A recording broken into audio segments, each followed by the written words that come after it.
Assalamualaikum warahmatullahi wabarakatuh.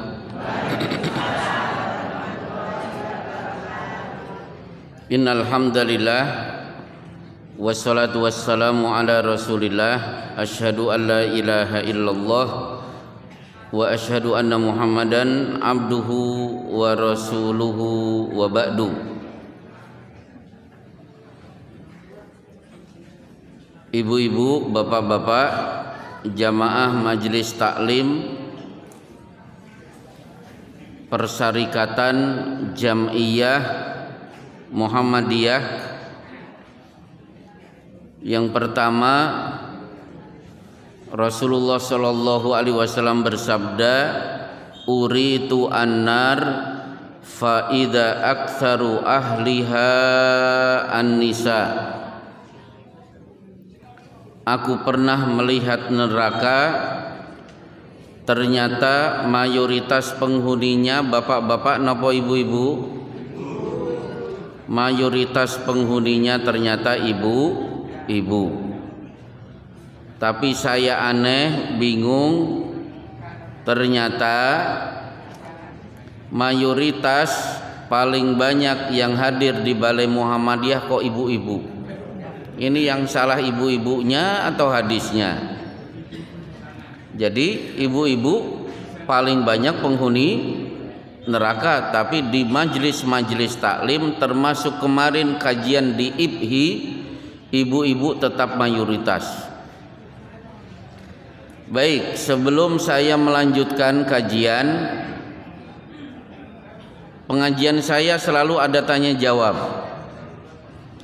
Disiapkan kertas, yang punya pertanyaan silahkan ditulis sekarang dan langsung bisa dikirim ke depan. Kalau mungkin pertanyaan lewat WA saged Mas. Grup Muhammadiyah bisa langsung. Nanti pertanyaannya kalau banyak berarti ceramah saya cuma 10 menit. Selebihnya tanya jawab. Saya doakan yang hari ini bertanya nanti akan bareng masuk surga bersama saya insyaallah. Amin. Amin tidak menyelesaikan masalah. Tanya Ibu amin tapi tidak bertanya, ya gak akan masuk surga. Saya doakan yang bertanya, saya doakan insyaallah kita akan sama-sama ketemu Rasulullah sallallahu alaihi wasallam. Judul pengajian hari ini sudah saya sampaikan kepada Mas Effendi. Saya akan membahas seputar kentut, Pak. Fikih ngentut. Jadi ibu-ibu selama ini kan sering ngentut. Bagaimana Islam mengatur kentut itu? Atau keluar angin. Baik, apa yang perlu ibu-ibu ketahui tentang kentut? Maaf, ini coba istilah selain kentut apa sih Pak yang lebih halus? Kenapa? Buang angin. Ya. Apa yang perlu ibu-ibu dan bapak-bapak ketahui tentang buang angin? Yang bahasa masarannya adalah kentut. Yang pertama, kentut, buang angin dalam fikih dibagi menjadi dua. Satu, fusaun. Yang kedua, duratun. Kalau fusa, kentut, tidak terdengar suara tapi baunya tercium oleh hidung.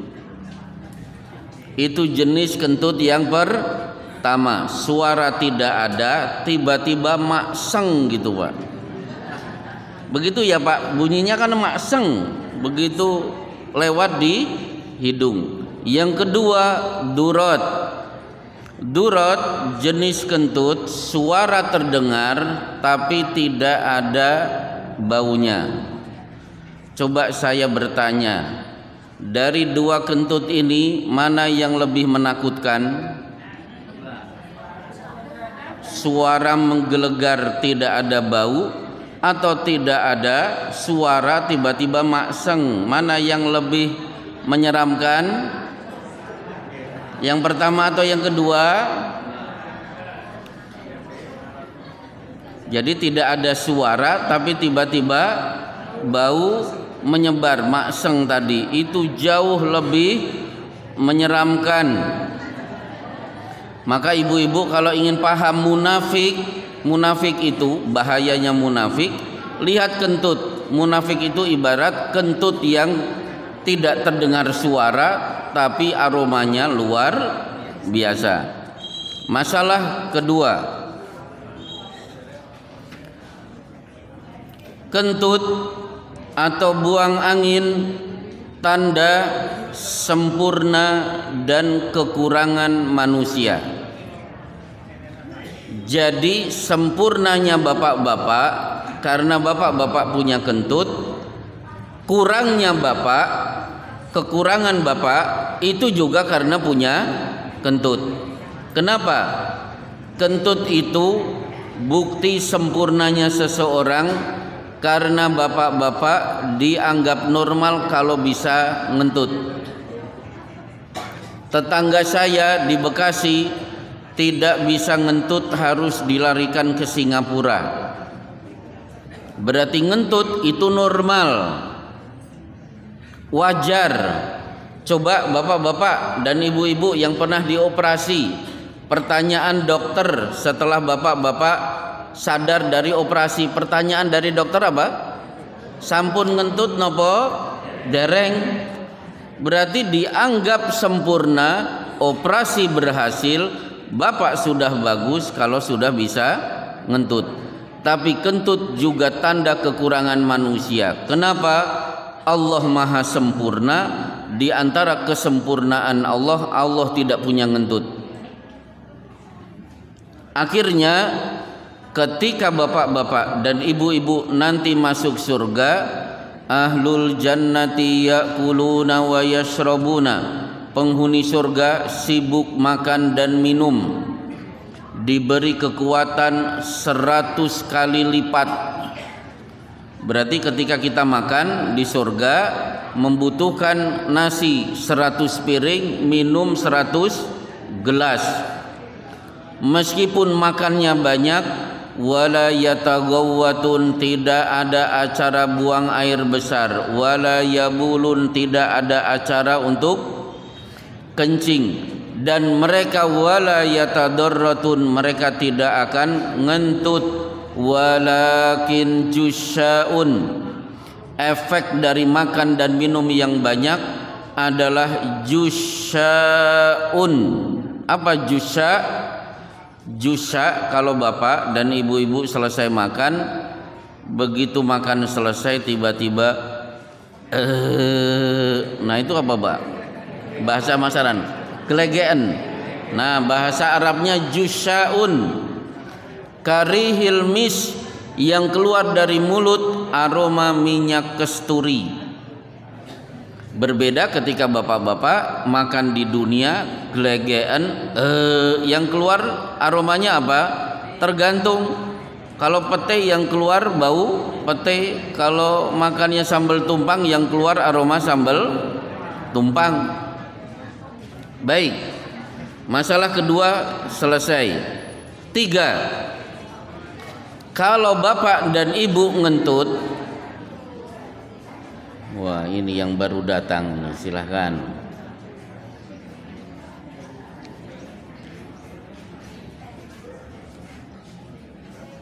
Silahkan cari posisi yang bagus Bu. Ya boleh halal bihalal dulu, salam-salaman dulu boleh. Baik.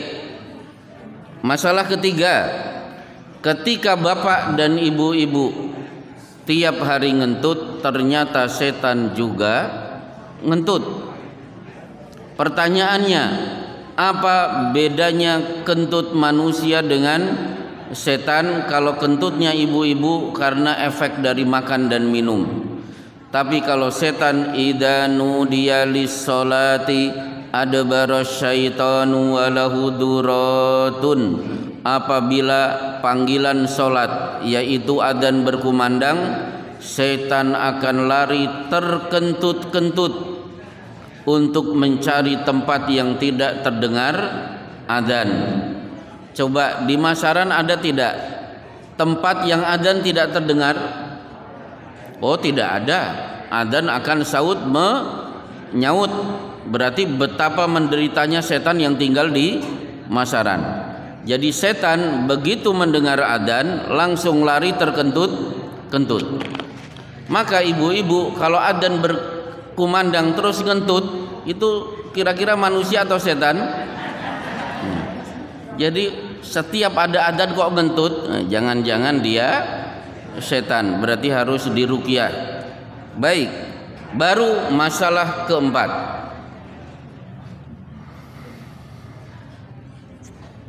Ini berkenaan dengan fikih kentut. 1. Ngentut itu membatalkan wudu seseorang, baik sengaja maupun tidak sengaja. Saya ulangi, sengaja atau tidak sengaja, ngentut membuat batal wudu. Kenapa ini saya sampaikan? Karena banyak perbuatan yang kalau bapak sengaja, Islam tidak memberikan hukuman. Perbuatan itu tidak sengaja, tapi Islam tidak menuntut. Contoh, tanggal 1 Ramadan jam 1 siang bapak masuk ke rumah makan Padang, 2 piring nasi beserta rendang, habis dimakan, minumnya juga es jeruk. Bapak tidak sadar kalau itu bulan Ramadan.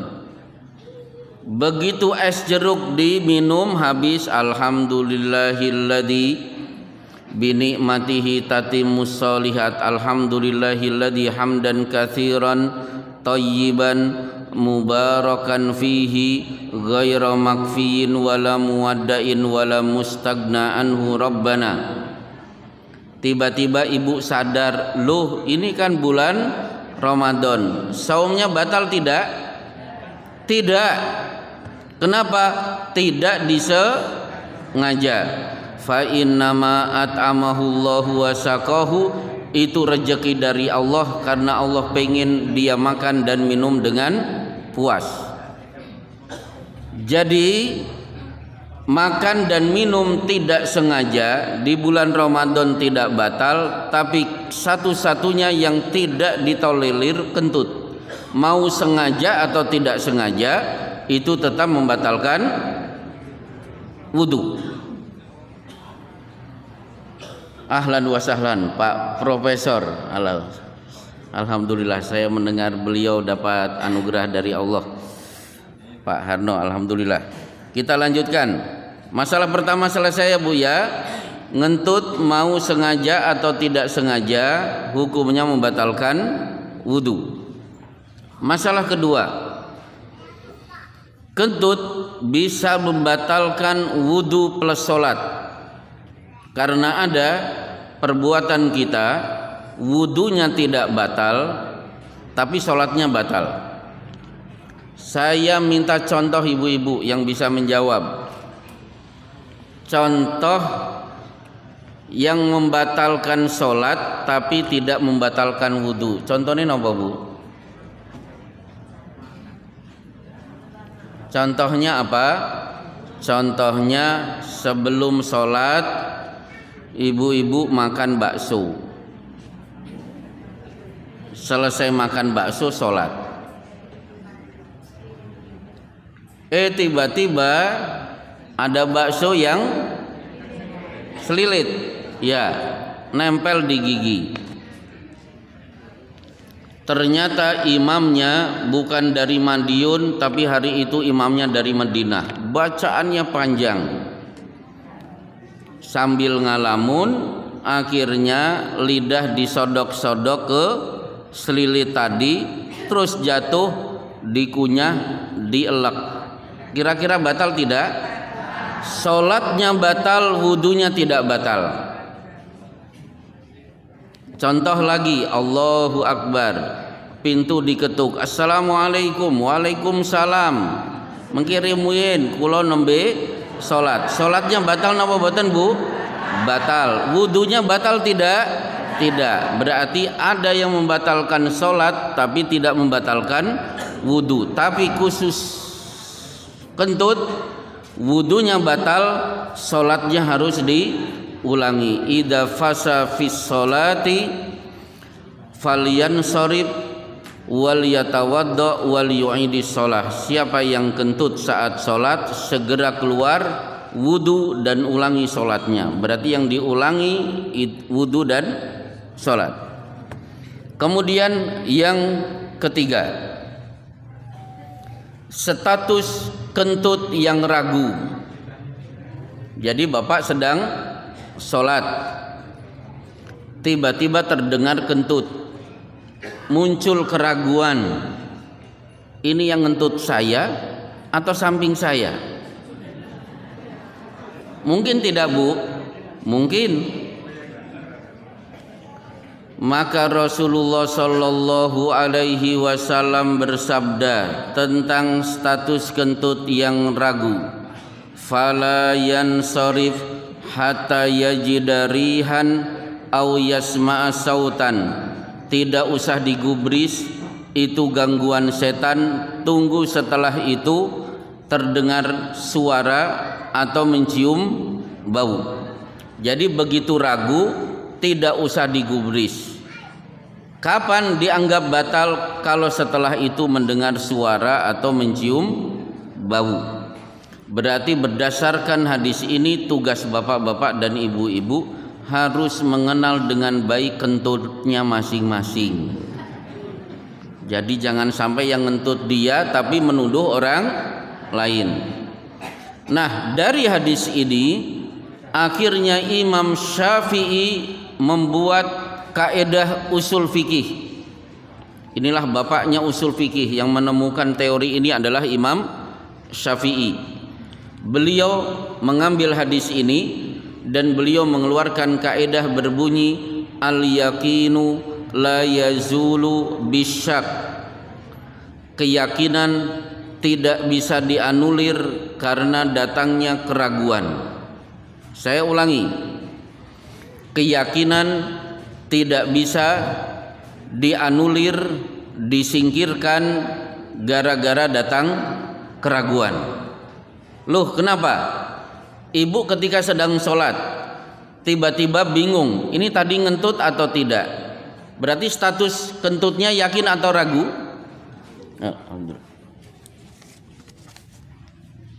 Status kentutnya ragu atau yakin?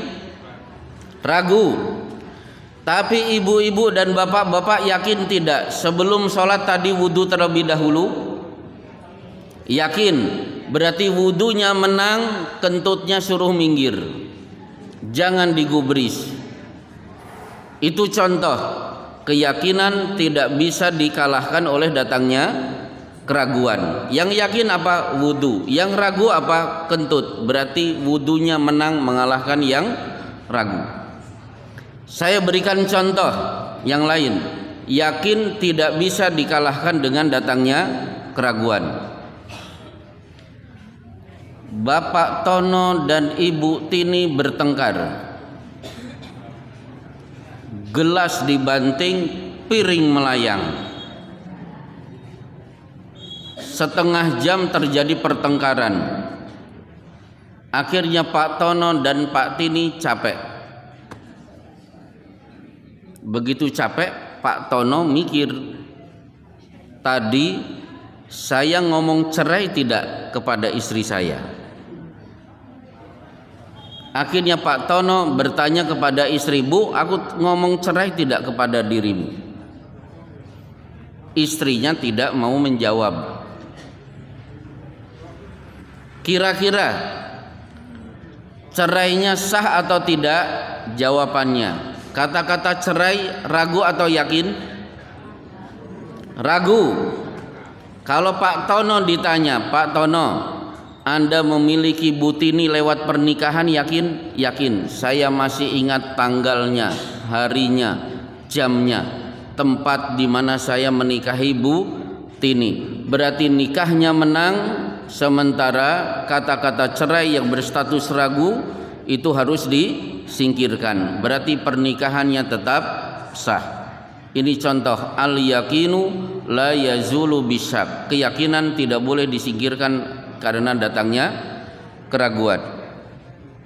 Baik, masalah terakhir. Ini saya tanyakan terlebih dahulu kepada bapak-bapak dan ibu-ibu.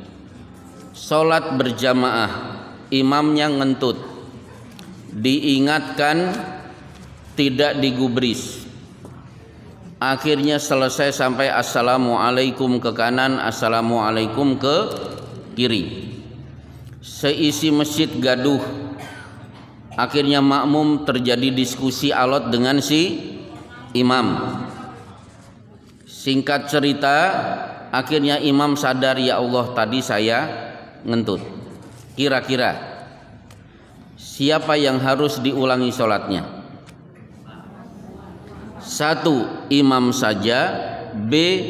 Imam dan seluruh makmum yang ada di masjid harus diulang. Kira-kira jawaban A atau B? Jawabannya adalah A. Makmum aman, tidak usah diulangi sholatnya, yang mengulangi sholatnya hanya imam. Mana dalilnya? Dalilnya adalah fa in asabu falakum wa lahum wa in akhtau falakum wa alaihim. Imam yang benar kalian ikuti, maka pahala sempurna milik imam, sempurna milik makmum. Imam keliru, kalian tetap ikut, pahala sempurna milik makmum, dosa ditanggung oleh imam. Berarti kalau ada kasus imam ngentut, imamnya ditegur tidak mendengar, tidak menggubris, sadar-sadar setelah sholat, maka seluruh jamaah tumakninah sudah merasa tentram sehingga sholatnya tidak perlu diulangi. Baik, ini ada beberapa pertanyaan. Mau dibacakan panitia atau saya, Pak? Oh, betul nonton. Barangkali kalau ada pembawa acara yang mau bertanya. Baik.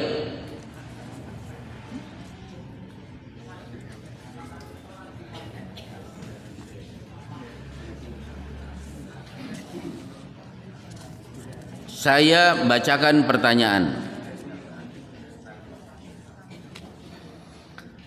Yang pertama, loh ini baru 7/4 toh Pak? Saya kira sudah jam 8 kurang.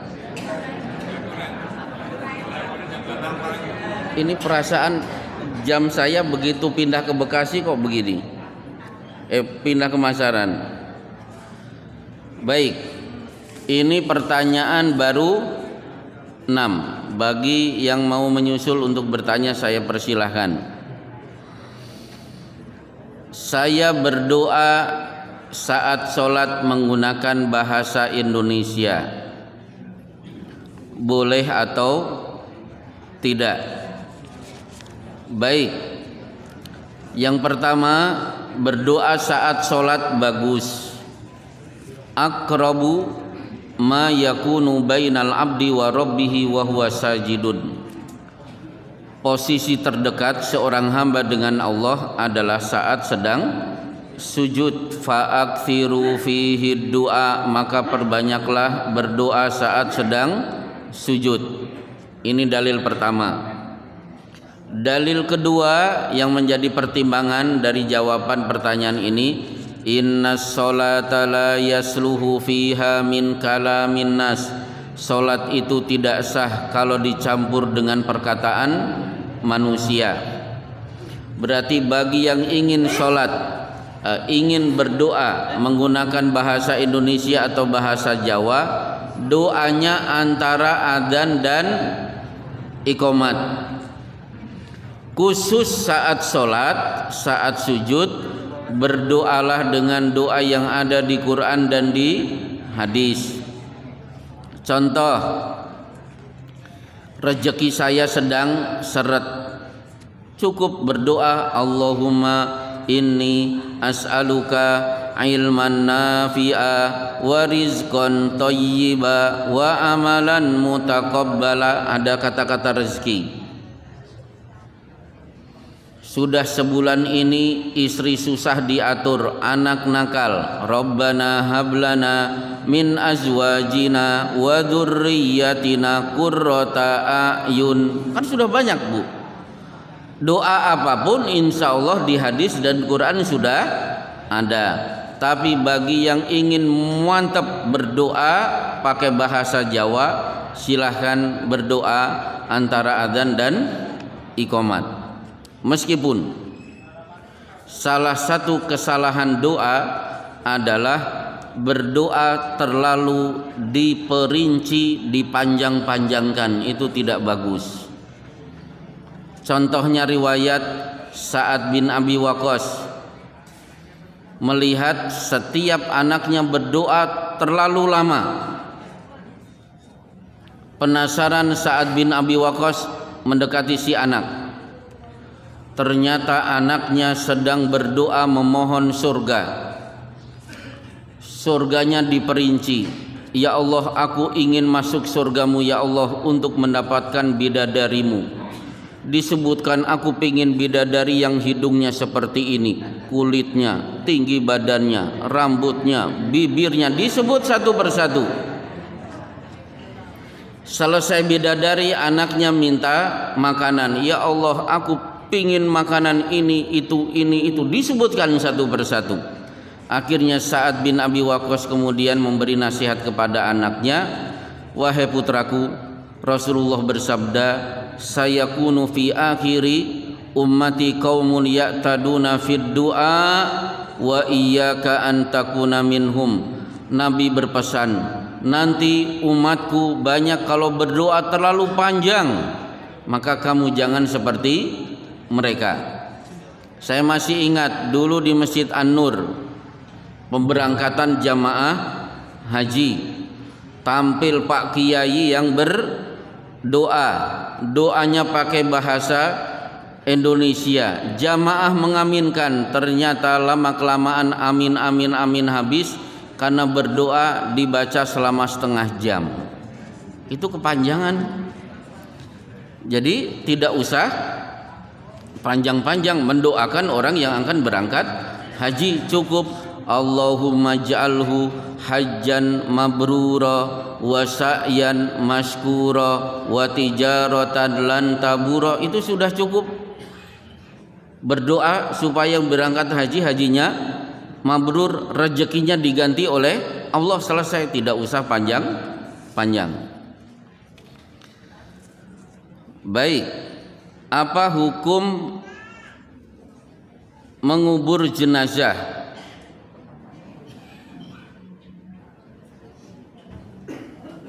Oh, mengubur jenazah perlu tidak diadzani.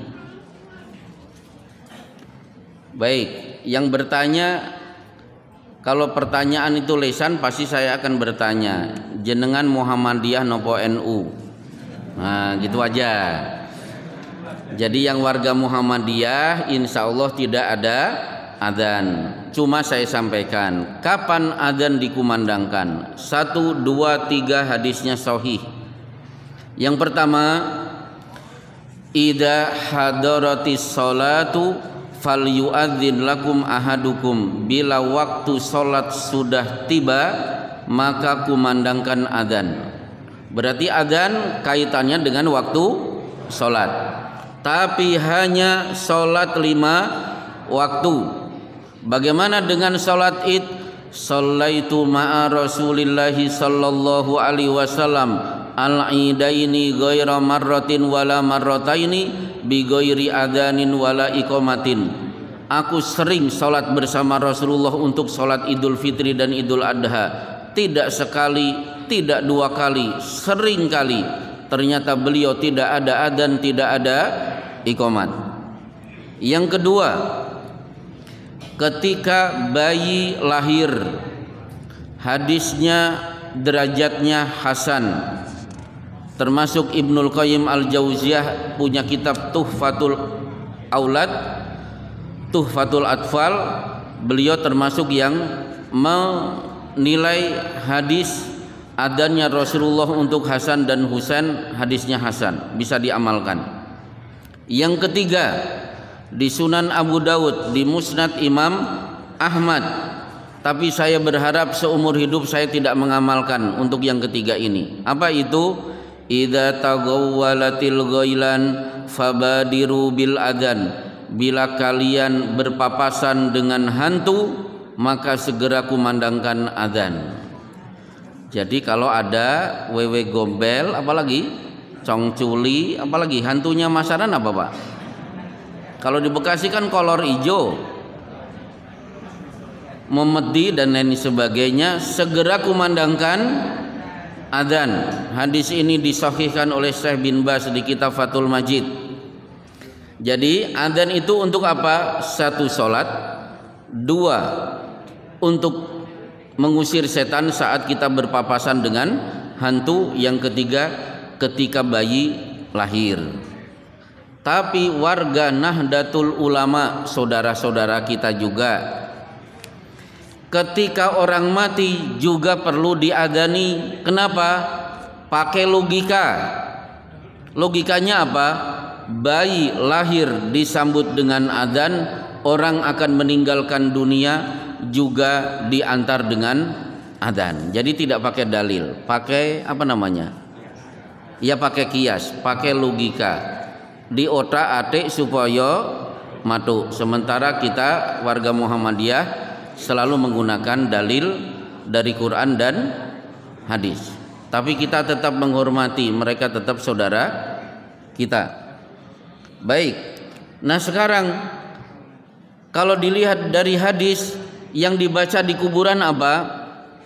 Yang dibaca ketika kita mengantarkan jenazah, karena itu bagian dari ziarah kubur, berarti assalamualaikum ya ahlad diyar minal mu'minina wal minal muslimina wal mu'minin wa inna insyaallahu lahiqun wa nas'alullahu lana wa lakumul afiyah.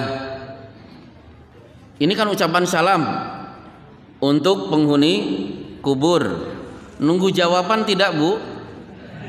Kalau ada jawaban gimana? Nah, baik, begitu masuk jenazah diturunkan ke liang lahat, apa yang dibaca? Bismillahi wa ala millati Rasulillah, diturunkan. Akhirnya ditutup dengan tanah. Bacaan ketiga, istaghfiru li akhikum fa innahul ana yus'alu. Istighfarkan si mayit saudara kalian sebelum pulang, karena dia sebentar lagi akan ditanyai oleh malaikat munkar dan nakir. Berarti bacaan di kuburan apa? Cuma assalamualaikum, bismillah wa ala millati Rasulillah, dan bacaan istighfar sebelum kita meninggalkan komplek pekuburan.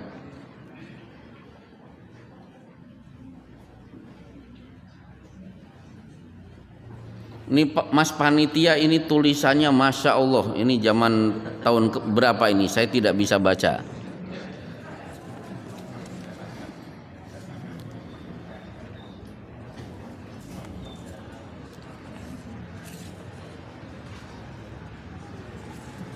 Baik. Apa bedanya antara Israel dengan Yahudi? Baik.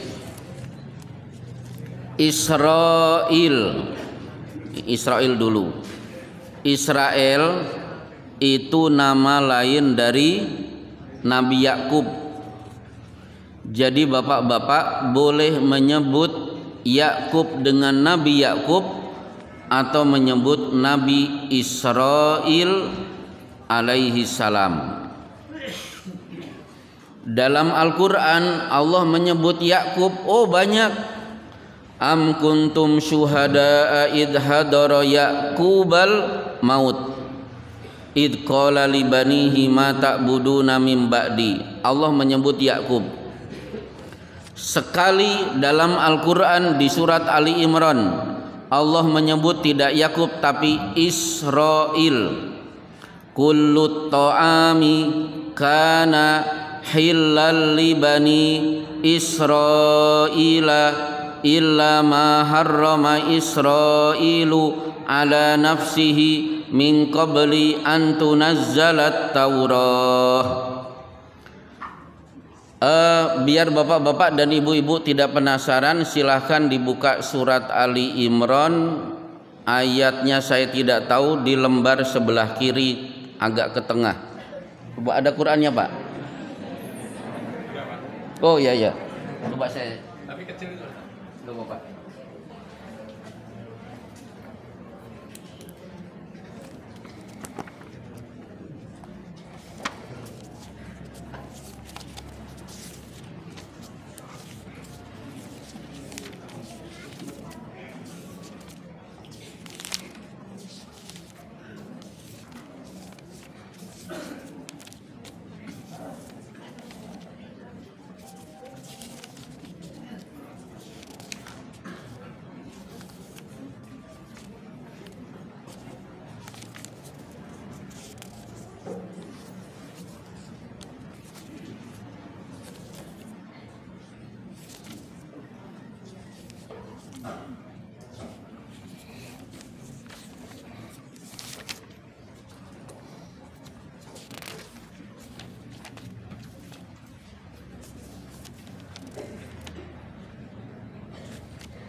Ayat 93.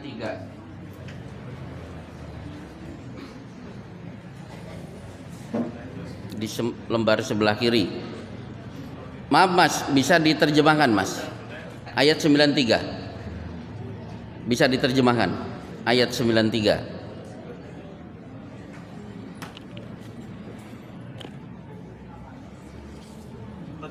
Ya, terjemahnya. Kullu ta'ami kana halal li bani Israila.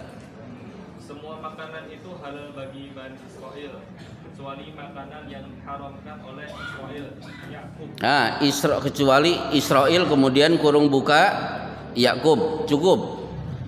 Jadi Nabi Yakub pada ayat ini disebut dengan kata Israel. Maka fatwa dari ulama Saudi Arabia, Syekh Bakar Abu Zaid mengingatkan umat Islam jangan mengucapkan Israel terkutuk, tidak boleh. Kalau kita menyebut Israel terkutuk, berarti kita mengatakan Nabi Yakub terkutuk. Yang benar apa? Bani Israel yang terkutuk. Baik, bagaimana dengan Yahudi? Yahudi ini sebutan 12 anak Nabi Yakub. Anak tertua bernama Yahuda. Jadi kata-kata Yahudi dinisbatkan kepada anak Nabi Yakub yang tertua. Baik. Pertanyaan kedua. Saya punya angen-angen memberi hadiah, tapi dalam hati. Wah, ini kalau angen-angennya memberi hadiah ke saya, Masya Allah. Terus sampai sekarang belum terlaksana. Apakah itu janji? Di surat Al-Baqarah ayat terakhir, wa in tubdu ma fi anfusikum au tukhfuhu yuhasibakum bihillah. Silahkan dilihat, Al-Baqarah berarti di lembar sebelah kanan. Bisa diterjemahkan wa in tubdu ma fi anfusikum aw tukhfuhu yuhasibakum bihillah fayaghfiru liman yasha wa yu'adzibu man yasha. Cukup yang wa in tubdu ma fi anfusikum. Ada yang sudah ketemu boleh langsung menerjemahkan.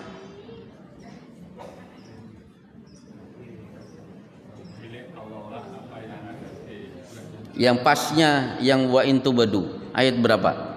Jika kamu menyatakan apa yang ada di dalam hatimu atau kamu sembunyikan, niscaya Allah memperhitungkannya. Ya, yang kamu tampakkan dan kamu sembunyikan dalam hati yuhasibukum akan dihisab.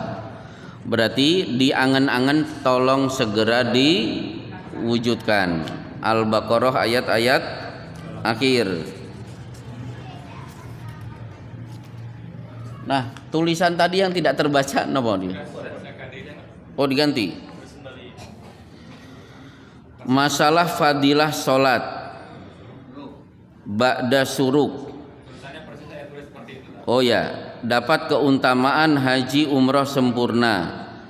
Apa hanya didapat dengan duduk di masjid saja atau boleh keluar berwudu? Jadi hadisnya ada di Sunan An-Nasa'i.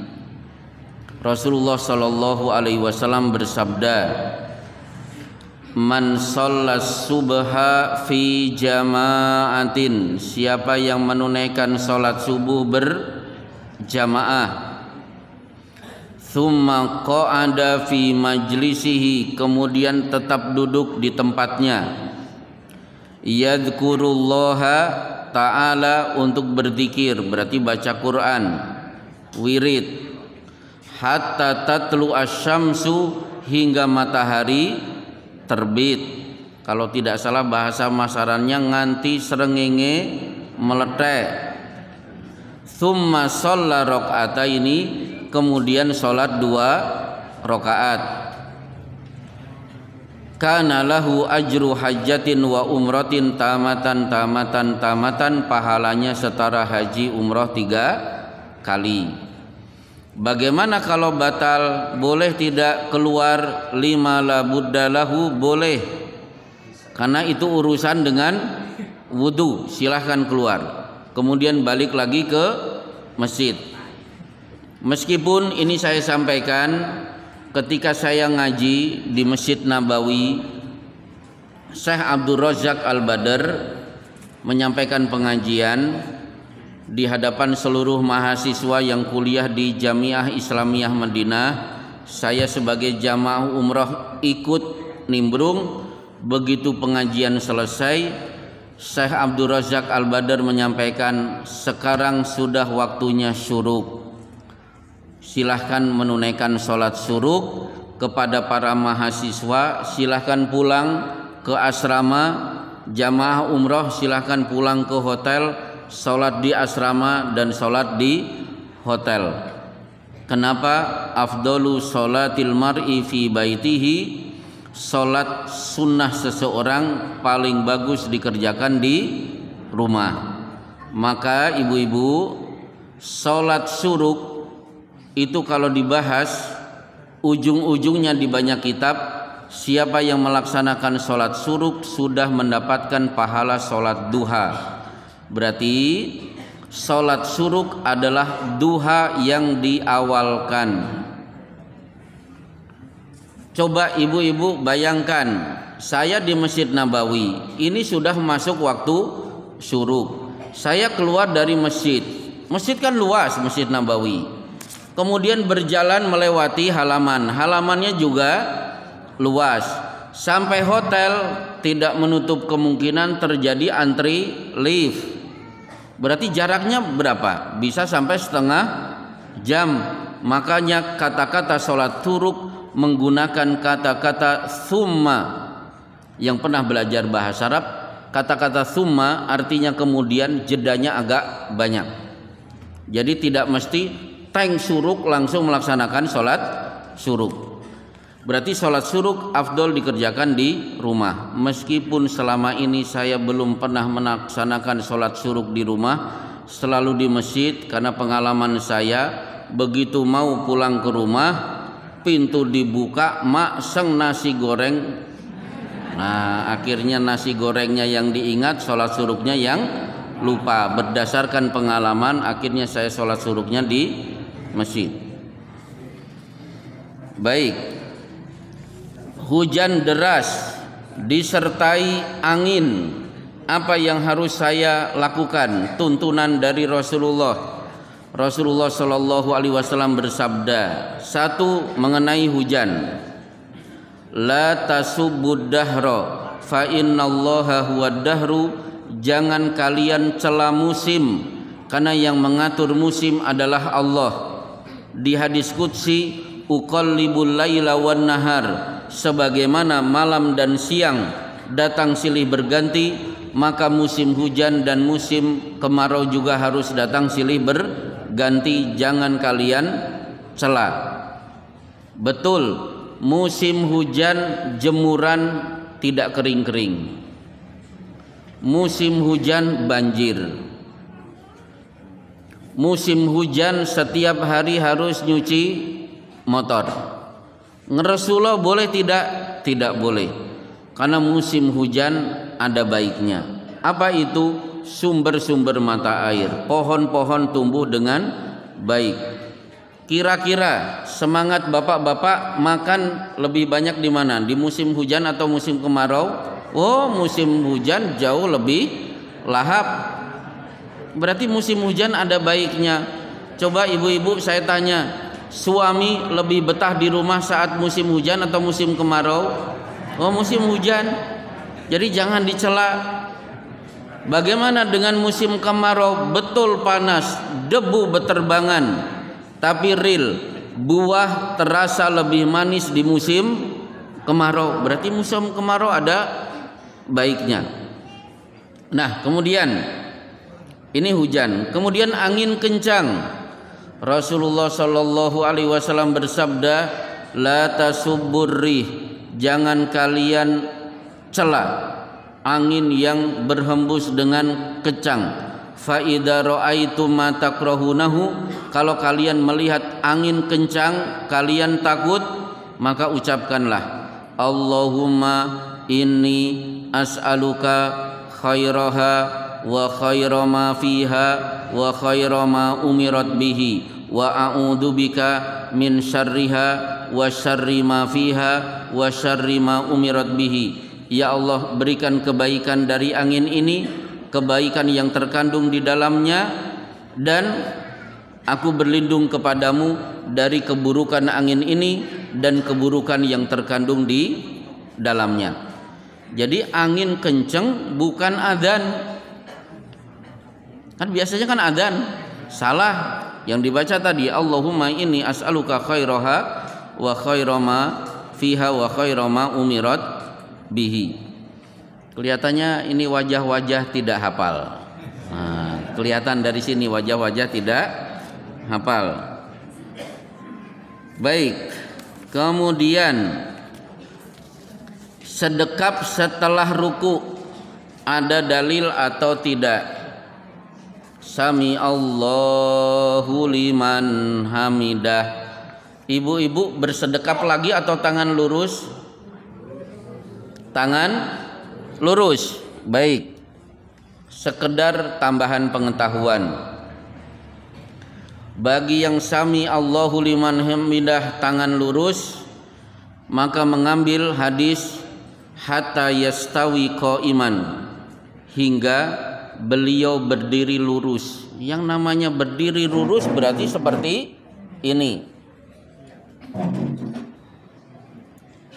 Tapi yang bersedekap lagi karena mengambil hadis lanjutannya, hatta tarji'al idhama fasilahu, hingga tulang kembali ke tempat semula.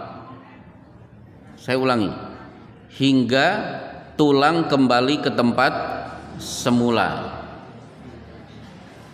Kan ruku, sami Allahu liman hamidah, tulang-tulang dikembalikan ke tempat semula. Semula apa? Sebelum ruku. Sebelum ruku bersedekap tidak? Bersedekap. Akhirnya yang punya pemahaman ini, oh bersedekap lagi. Ditambah satu hadis, kana Rasulullah idza kana qa'iman fi sholati yad'u yadahu ala sadrihi. Adalah Rasulullah bila sholat pada posisi berdiri, beliau selalu meletakkan tangan kanan di atas tangan kiri di dadanya. Sekarang pertanyaannya, ketika sedang Sami Allahu liman hamidah, posisi berdiri atau duduk? Berdiri. Nah, bagi yang punya pendapat ini, oh karena posisi berdiri tetap bersedekap lagi. Itulah yang diambil oleh Syekh Abdul Aziz bin Abdullah bin Bas. Tapi ibu-ibu, para ulama sepakat bersedekap saat sholat hukumnya sunnah. Artinya ketika membaca Al-Fatihah dan surat-suratan, kalau ibu-ibu, bapak-bapak mengambil madhab Maliki yang tangannya lurus, itu juga tetap sah. Jadi tidak perlu diributkan. Baik, sedekap. Kemudian menelan selilit. Kok belum selesai ini? Membatalkan sholat ya Ustadz? Iya, udah saya ngomong tadi. Ya. Ya. Sholat sunnah tasbih, apakah ada tuntunannya? Para ulama berbeda pendapat. Ada di kitab Sahih Fikih Sunnah Syekh Kamal Abu Malik Kamal Sayyid. Para ulama mengatakan, ada yang mengatakan hadisnya dhaif, ada yang mengatakan hadisnya hasan. Bagi yang meyakini hasan silahkan diamalkan. Kalau yang meyakini hadisnya dhaif silahkan ditinggalkan. Toh masih banyak sholat-sholat sunnah yang lain. Ini sholat tasbih. Kemudian dengar cerita dari teman, katanya habis wudu terus kentut, wudu lagi kentut lagi. Wah, mesakit tenan nih. Sering kentut gitu, tidak wudu lagi katanya tidak batal. Benarkah ini? Saya juga ragu dengar cerita ini. Jadi gini, dalam kondisi normal ibu tidak ngentut, sedang duduk sinambi layeh-layeh makan tidak ngentut. Tapi setiap selesai wudu pasti ngentut. Nah, maka orang ini harus diruqyah. Berarti kesambet setan. Setiap membuka Quran ngentut. Itu pasti gangguan setan. Karena dulu saya punya pengalaman biasa meruqyah, ngusir-ngusir jin, tapi dunia itu sudah saya tinggalkan. Dan saya mengenal dengan baik orang terindikasi terkena gangguan jin. Ini saya juga sebenarnya bisa nebak ini bapak-bapak kesambat setan atau tidak karena punya pengalaman. Nah, jadi orang yang tiba-tiba ngentut setiap wudu, setiap sholat, itu berarti kena gangguan setan. Tapi ada pertanyaan unik di Bekasi. Saya duduk at-tahiyat, tiba-tiba fil alamina in ngentut. Itu ngentut yang paling menyebalkan sedunia. Akhirnya saya hibur. Ini pertanyaan di radio Pak, karena saya di sana ngisi di radio. Saya sampaikan, ibu harus bangga, bahagia, karena hari ini ibu wudu 2 kali, sholat isya 2 kali. Tidak seperti teman-teman, wudunya cuma sekali, isyanya juga cuma sekali. Jadi dengan alasan apapun ngentut tetap membatalkan wudu. Pertanyaan terakhir. Nah, berarti ada tidak Mas di WA? Ada? Sudah tidak ada? pas dikir sesudah sholat kita ngentut, atau apakah dilanjutkan atau wudhu lagi? Jadi saya sedang astagfirullah, astagfirullah, Allahumma antas salam wa minkas salam, tabarakta ya dzal jalali wal ikram. Tiba-tiba ngentut. Perlu tidak saya keluar berwudu? Maka jawabannya wudu jauh lebih afdol. Kenapa? Rasulullah sedang duduk, ada seorang sahabat mengucapkan assalamu alayka wa rahmatullahi wa barakatuh. Beliau langsung berwudu. Begitu selesai wa alaikassalam wa rahmatullahi wa barakatuh. Sahabat ini kan kaget. Sekedar menjawab salam, beliau wudu terlebih dahulu. Beliau bersabda, inni karihtu an adkurallah illa ala taharatin.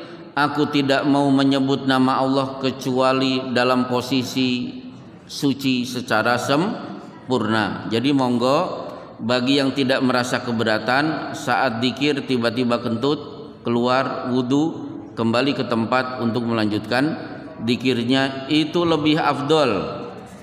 Meskipun tidak ada syarat seorang harus berwudu gara-gara dzikir. Mana dalilnya? Karena Rasulullah sallallahu alaihi wasallam yadhkurullaha fi kulli ahyanihi.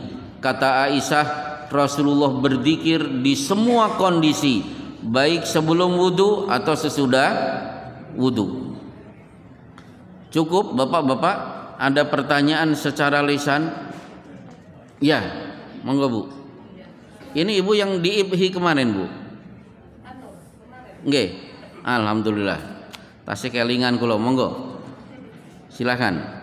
Karena terbiasa sholat sunat itu kan 2 rakaat salam. Nah, ketika sholat duhur dan isya 4 rakaat, tapi baru 2 rakaat sudah salam. Nah, itu perlu diulang atau cukup mencukupkan? Wah, baik. Terima kasih. Jadi Allahu Akbar rakaat kedua duduk at-tahiyat. Fil adamina innaka hamidum majid. Kemudian menoleh ke kanan, assalamualaikum, assalamualaikum. Baru sadar saya baru 2 rakaat. Berarti saya menyampaikan kajian tentang lupa. Lupanya Rasulullah berkenaan dengan sholat. 1. Rasulullah pernah sudah sawu sufufakum untuk sholat subuh. Begitu sop barisan sudah sempurna, tiba-tiba beliau terdiam. Beliau nampak sedang berpikir, kemudian beliau bersabda, ala makanikum, tetap berdiri di tempatnya masing-masing. Beliau pulang, balik ke masjid. Yakturu ra'sahu ma'an, terlihat rambut beliau menetes air. Berarti Rasulullah lupa apa? Lupa apa Pak? Mandi junub. Pernah Bapak-bapak sudah mau takbir tiba-tiba, lah saya belum mandi. Itu pernah dilakukan oleh Rasulullah, dialami. Lupa kedua, Rasulullah sholat asar 2 rakaat, berarti ibu mengalami tadi. Begitu selesai, tiba-tiba khirbak yang sering disebut dipanggil dengan rajulun dal yadaini maju, ya Rasulullah, anasita am kusirati sholah, engkau lupa atau sholat asar dikosor? Manasitu wa ma kusirati sholah, saya tidak lupa, sholat asar tidak dikosor. Ngapunten Rasulullah, baru 2 rakaat. Ditanya Abu Bakar dan Umar, seisi masjid menjawab betul Rasulullah baru sholat 2 rakaat. Akhirnya seisi masjid diajak untuk berdiri menambah 2 rakaat. Fasajada sajadataini qabla an yusallima, beliau sujud 2 kali sebelum mengucapkan salam. Begitu selesai beliau bersabda, innama ana basyarun ansa kamatan sauna fa idza nasitu fadzakiruni. Aku manusia seperti kalian. Aku lupa, kalian bisa juga lupa. Kalau aku lupa, tolong ingatkan aku. Berarti caranya baru 2 rakaat sadar, sholat lagi 2 rakaat, begitu fil alamina innaka hamidum majid, sujud 2 kali, Allahu Akbar, duduk, sujud, duduk, baru salam ke kanan dan ke kiri. Itulah yang disebut dengan sujud sahwi. Apa yang dibaca, pemahaman saya sama dengan pemahaman Dr. Zain An-Najah, Ketua Mahasiswa Muhammadiyah di Mesir ketika beliau mengambil S3 di Al-Azhar Kairo. Bacaan sujud sahwi sama persis ketika bacaan sujud harian. Berarti subhana rabbiyal a'la. Kalau saudara kita dari Nahdlatul Ulama biasanya membaca subhanalladzi man la yanamu wa la yashu. Maha suci Allah yang tidak tidur dan tidak lupa. Ibu ada rencana lupa lagi, Bu? Oh, enggak ada ya? Baik, pertanyaan.